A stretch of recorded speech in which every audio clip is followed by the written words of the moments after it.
ભાવનગર શહેરના બોરતળાવ નજીક બાલવાટિકા પાસે રાત્રિ દરમિયાન પીજીવીસીના વીજ પોલમાં શોર્ટ સર્કિટના કારણે આગ લાગી હતી।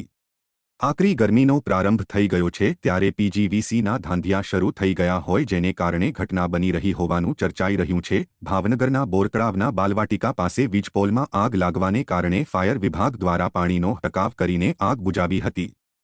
જ્યારે બીજા એક કિસ્સામાં કાળિયાબીડ વિસ્તારના ભગવતી સર્કલ પાસે વીજપોલમાં આગ લાગવાનો પણ બનાવ બન્યો હતો। જો કે ત્યાં પણ ફાયર વિભાગ દ્વારા સ્થળ ઉપર પહોંચીને પાણીનો છંટકાવ કરી આગ બુઝાવી હતી। જો કે બંને સ્થળે પીજીવીસીએલનો સ્ટાફ પહોંચી ગયો હતો।